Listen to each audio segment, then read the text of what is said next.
Hello everyone. आज है 28 फरवरी और आज इस वीडियो में हम बात करने जा रहे हैं यस बैंक के बारे में। देखिए, 15 रुपए 75 पैसे का ये शेयर है। 2% की गिरावट हमें यस बैंक में देखने को मिली और पिछले कुछ वक्त से अगर हम देखें तो यस बैंक में गिरावट बढ़ती जा रही है। रीजन ये भी है कि जो इनके क्वार्टर 3 के रिजल्ट्स आए थे, नतीजे अच्छे आए थे, लेकिन वहां पर एक बात पता चली और वो यही थी कि जो स्ट्रेस्ड लोन बुक है वो इनकी ज्यादा है और इसके चलते कहीं ना कहीं प्रेशर देखने को मिलने वाला है आने वाले दिनों में यस बैंक के शेयर के ऊपर। तो इसी की वजह से गिरावट भी है। बड़े बड़े जो ब्रोकरेज हाउसेस है उन्होंने यस बैंक में बेचने तक की भी सलाह दे दी है और टारगेट प्राइस जो है वो कट डाउन करके दिया हुआ है।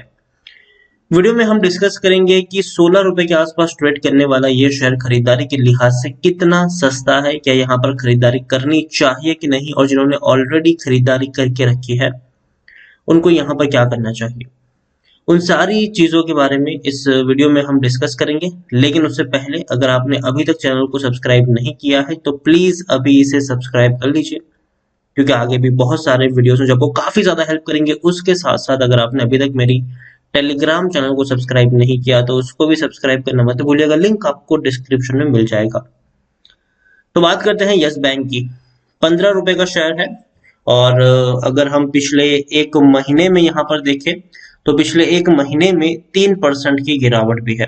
17 रुपए तक शेयर था, गिरावट आई, 15 पे पहुंचा। आप देखिए, उससे पहले भी 15 पे पहुंचा था जब ये नतीजे आए थे, पैनिक क्रिएट हुआ था, लेकिन बाद में उसने रिकवर किया खुद को। लेकिन अब फिर से गिरावट की तरफ भी आगे बढ़ रहा है। एक साल में देखें तो 56% की गिरावट है। 60 रुपए का हाई इसने बनाया था, बाद में अगर हम देखें तो सिर्फ और सिर्फ गिरावट है। यस बैंक के बारे में अगर आप देखें तो अगर मेरे चैनल को रेगुलर फॉलो करते हो तो यस बैंक में मैंने कभी भी खरीदारी करने की सलाह नहीं दी थी जब हायर प्राइस पे था ये शेयर। लेकिन जब एफपीओ लॉन्च हुआ था और शेयर 12 रुपए के ऊपर पहुंच गया था, तब पहली बार मैंने कहा था कि अब अगर आप चाहे तो यहाँ पर बाइंग कर सकते हैं, क्योंकि अब शेयर सस्ता हो चुका है, ट्रेंड पॉजिटिव है, अच्छी खासी फंड रेजिंग हो चुकी है। बैंकों के द्वारा ऑलरेडी 10,000 करोड़ की फंड रेजिंग हुई थी और एफपीओ के द्वारा 15,000 करोड़ की फंड रेजिंग हो चुकी है। मतलब बैंक अब सिक्योर्ड है। ऑलरेडी बहुत सारा पैसा बैंक के पास है जो आने वाले कई वक्त तक इनका कामकाज चला सकती है। तो पैसों की अब कोई किल्लत यस बैंक के पास नहीं थी। तो ये एक पॉजिटिव चीज थी इनके लिए। आप देखें, फिर बाद में स्टेबिलिटी भी मिली बैंक को, तो तेजी भी आई। अब धीरे धीरे जब पता चल रहा है कि भैया थोड़ा सा स्ट्रेस लोन हो सकता है, तो एक पैनिक भी क्रिएट हुआ है, लेकिन अभी भी कोई उतना बड़ा पैनिक मैं इसको नहीं मानता हूँ। आप देखिए, लार्ज कैप शेयर है, तकरीबन 40,000 करोड़ के आसपास का इसका मार्केट कैप है। एनएससी में देखिए तो 11.5 करोड़ से भी ज्यादा का इसका वॉल्यूम ट्रेड देखने को मिल रहा है। शेयर होल्डिंग की अगर हम बात करने जाए तो सितंबर क्वार्टर तक 11.16% की एफआईएल्स की होल्डिंग थी। आज वो बढ़कर 15 पॉइंट, अगर हम यहाँ पर ठीक से देखें तो 15.01% की होल्डिंग देखने को, मतलब यहाँ पर एफआईएल्स ने खरीदारी की है। टोटल शेयर्स अगर आप देखेंगे यस बैंक के तो बहुत ज्यादा है, क्योंकि बैंक ने इक्विटी के द्वारा बड़ी फंड रेजिंग करी थी। तो जो बहुत सारे शेयर्स की डंपिंग भी हुई है, तो ये भी एक सत्य है, इसको हम मना नहीं कर सकते।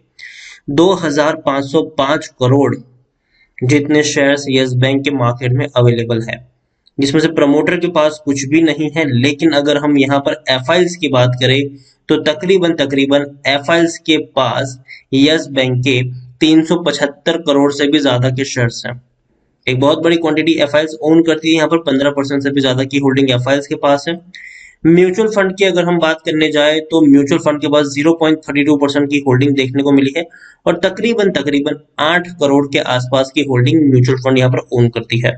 अदर्स के पास भी अच्छी खासी होल्डिंग है। पब्लिक के पास एक बड़ी होल्डिंग है और वो है 26.63% की एक होल्डिंग। जनरल पब्लिक मतलब आप और हमारे जैसे लोगों के पास इतनी बड़ी होल्डिंग देखने को मिली है। फाइनेंशियल इंस्टीट्यूशन की अगर हम बात करें तो ये बैंक आती है, जैसे कि स्टेट बैंक ऑफ इंडिया की एक बहुत बड़ी हिस्सेदारी है यहाँ पर। तो ये लोग यहाँ पर आते हैं और एक 47.02% की होल्डिंग उनके पास देखने को मिल रही है। यहाँ पर अगर हम देखें तो डिविडेंड 2019 में पे किया, तो उसके बाद कोई डिविडेंड पे नहीं किया है। पिछले 2 क्वार्टर्स बैंक के लिए अच्छे रहे थे। दिसंबर क्वार्टर में 150 करोड़ का प्रॉफिट हुआ है, सितंबर क्वार्टर में 130 करोड़ का प्रॉफिट हुआ है, लेकिन दिसंबर 2019 में अगर हम देखें तो 18,560 करोड़ का लॉस था। मतलब बैंक उस वक्त नेगेटिव में था। यस बैंक क्राइसिस हम सबको पता है, बैंक डूबने की कगार पे था। बाद में स्टेट बैंक ऑफ इंडिया ने यहाँ पर इंटरवीन किया, इसको डूबने से बचा लिया। उसका रीजन भी था क्योंकि सरकार भी नहीं चाहती या और आरबीआई भी नहीं चाहेगा कि यस बैंक जैसी इतनी बड़ी बैंक डूब जाए, इसीलिए इन्होंने इंटरवीन किया और सस्ते दाम पर खरीदा भी। 10 रुपए के भाव पर इन्होंने शेयर खरीदे थे उस वक्त, 10 रुपए के भाव पर, जब शेयर ऑलरेडी ट्रेड कर रहे थे 30-35 रुपए के ऊपर ट्रेड कर रहे थे, तब 10 रुपए के भाव पर शेयर खरीदे गए थे। तेजी आई थी, बाद में गिरावट भी आई, और अभी भी अगर हम देखें तो सस्ते प्राइस पर ही इन लोगों के पास शेयर है। लेकिन हाँ, तब मैंने मना किया था खरीदारी के लिए क्योंकि शेयर एक बड़ी प्राइस पे ट्रेड कर रहा था। जब बैंकों को शेयर 10 रुपए के भाव पर मिल गए थे, तब हमारे लिए वो शेयर 40-50 रुपए के ऊपर अवेलेबल थे। तो इसीलिए उस वक्त में खरीदारी की सलाह मैंने कभी नहीं दी। टूट के शेयर जब बिखरना शुरू हुआ, जब 26 रुपए के ऊपर शेयर ट्रेड करा था, और तब इन्होंने एक नया मास्टर स्ट्रोक खेला, वो है एफपीओ का। लोगों से बोला कि भैया हम आपको 12-13 रुपए के ऊपर ऑफर कर रहे हैं शेयर, आप खरीद लो। और तब मैंने पहली बार कहा कि अब ये सस्ते प्राइस में मिल रहा है और बैंक ऑलरेडी फंड रेजिंग कर लेगा अच्छी खासी, और अच्छी खासी फंड रेजिंग कर लेने के बाद अब इनके पास इतना पैसा है कि अब ये बैंक कभी भी बर्बाद नहीं हो सकता। तो इसलिए मैंने कहा था कि आप खरीदारी कर सकते हो, ट्रेंड जो है वो पॉजिटिव होगा और धीरे धीरे वक्त लगेगा। देखिए एक दिन में यहाँ पर कुछ नहीं होगा। अभी देखिए बड़े बड़े जो एनालिस्ट है उनकी बेचने की सलाह है, जैसे कि आनंद राठे की बात करें तो उनकी बेचने की सलाह है यस बैंक में, 14 रुपए का टारगेट प्राइस है। एम के ग्लोबल की बात करें तो उनकी भी बेचने की सलाह है और 11 रुपए का टारगेट प्राइस है।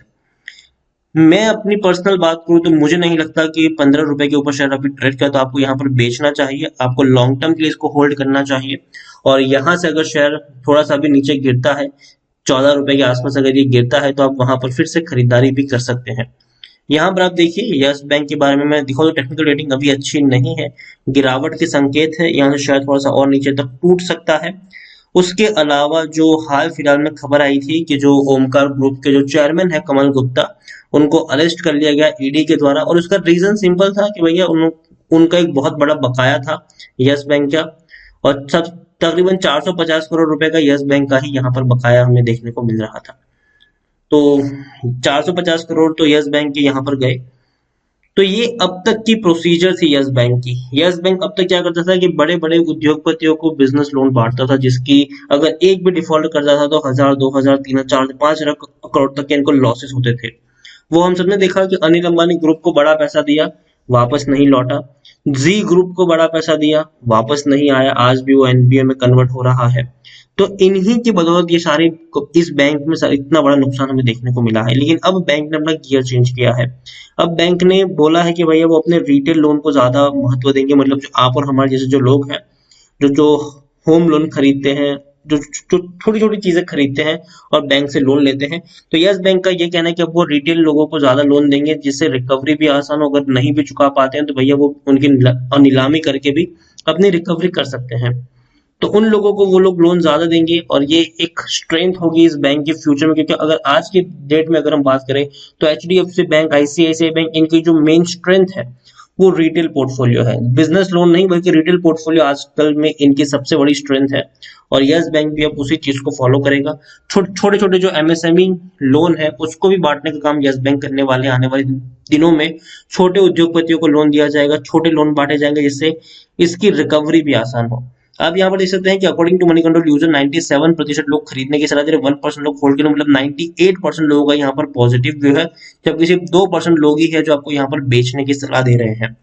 यस बैंक के बारे में रेवेन्यू बेहतर है, प्रॉफिट धीरे धीरे बेहतर हुए हैं, अभी वक्त लगेगा इनको और बेहतर होने में। शायद अभी मार्च क्वार्टर भी उतना अच्छा नहीं रहेगा इनके लिए जब जब नतीजे आएंगे, लेकिन जब जून से आपको एक नई और फ्रेश शुरुआत इसकी देखने को मिल सकती है। क्योंकि देखिए मार्च क्वार्टर इसलिए अच्छा नहीं होगा क्योंकि अभी भी कई सारे स्ट्रेस लोन बुक है इनकी जिसको हमने अभी इनके Q3 रिजल्ट्स में देखा। उसके अलावा एक और चीज है कि कोरोना की जो संकट है वो अभी भी खत्म नहीं हुआ है, कई सारे डिफॉल्टर वहां पर हुए हैं कोरोना काल में। तो वक्त लगेगा जब तक सिचुएशन नॉर्मल नहीं होती, लेकिन हाँ लॉन्ग टर्म में ये वो बैंक होगा जो आपको अच्छा खासा पैसा कमा कर दे सकता है। क्योंकि देखिए डूबने वाला बैंक नहीं है ये, अच्छी खासी फंड रेजिंग हो चुकी है। और भी हाल फिलहाल में अगर हम देखें तो यस बैंक काफी ज्यादा खर्च कर रहा है एडवर्टाइजमेंट के ऊपर भी, ताकि रिटेल लोग वहां से जाके खरीदा मतलब लोन लेना पसंद करें। तो काफी ज्यादा एडवर्टाइजमेंट के ऊपर भी खरीदारी यस बैंक की हो रही है और आने वाले दिनों में डेफिनेटली शेयर अच्छे प्राइस पर ट्रेड करेगा। शॉर्ट टर्म में प्रेशर देखने को मिलेगा, अगेन मैं यहाँ पर कह रहा हूँ कि शॉर्ट टर्म में प्रेशर क्रिएट होगा यहाँ पर। ऐसा नहीं है कि अभी यहाँ से उठ के 20-25 पे चला जाएगा ये, जी नहीं। यहाँ पर ये 15 रुपए से भी नीचे जा सकता है, हो सकता है कि 14 रुपए तक भी जाए। लेकिन अगर 15 रुपए से नीचे जाता है तो आप धीरे धीरे खरीदारी की यहाँ पर शुरुआत कर सकते हैं। मतलब अगर आपको यहाँ पर मान लीजिए कि 1000 शेयर खरीदने तो 200 खरीदिए, वेट करिए 14 पे जाए तो और 200 खरीदिए, वेट करिए 13 पे जाए तो और 200 खरीदिए, वेट करिए 12 पे जाए तो और 200 क्वांटिटी ऐड करें। इस तरीके से आप यहाँ पर खरीदारी कर सकते हैं। और लॉन्ग टर्म का प्लान करिए, लॉन्ग टर्म का मतलब कम से कम यहाँ पर आपका 2 या 3 साल का प्लान होना चाहिए। अगर इतना प्लान है तो ही आप यहाँ पर खरीदारी करने का मन बनाइएगा। तो वीडियो को यहीं पे एंड करूंगा। पसंद आया हो तो प्लीज लाइक करें, शेयर करें। चैनल पर अगर पहली बार आए हैं तो प्लीज सब्सक्राइब करें और यस बैंक के बारे में आप क्या सोचते हैं वो भी आप मुझे कमेंट में लिखकर बता सकते हैं। Thank you.